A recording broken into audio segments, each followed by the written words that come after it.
My name is Gusta Johnson, and I am proud to work at the Carnegie Council. The Council has been the voice for ethics in international affairs for nearly a century, but we need your help. To guarantee the future of programs like this one, please give generously to the Council's fund drive. Visit carnegiecouncil.org and click on Donate/Join. Thank you. When we're sitting here this evening and talking about citizen engagement, what does that mean to you? How would you define that?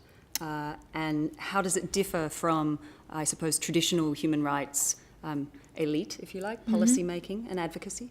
Yeah, so I mean, I think for the purposes of this conversation, it's probably useful to define the people that we're talking about as people who are not getting a salary from a policy organization, from a human rights organization.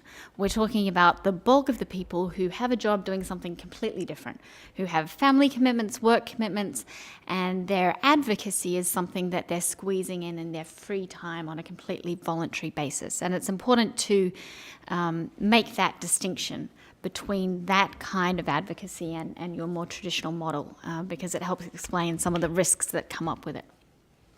Speaking of risks, and also Q question.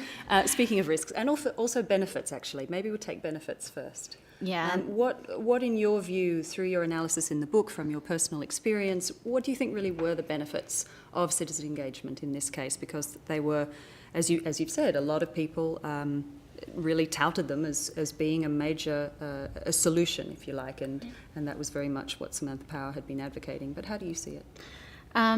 So if I can take a little step back and just speak more broadly before I get into the specifics of the benefits on Darfur, I think the promise of having citizens engaged is that we know that government on its own, there's a status quo there that may not always be in the place that we want it to be. And the promise of citizen engagement is that you can disrupt that status quo a little, shift the attention of the government to places that it wouldn't normally go on a traditional national interest calculation. And this applies to a lot of human rights issues. If government business as usual continues, you may not get the sort of focus that you want to get on issues that are affecting people in a place like Darfur, a predominantly Muslim area with no oil and no clear strategic interest. So the promise of kind of being able to disrupt the status quo and business as usual. And on that basic metric of the shifting the government agenda, I think there are huge benefits to citizen engagement. And you certainly saw that agenda-setting role play out quite well on Darfur. If you're taking Darfur as the place that you're wanting to succeed at, I would argue slightly differently if you're looking at the impact on the whole of Sudan.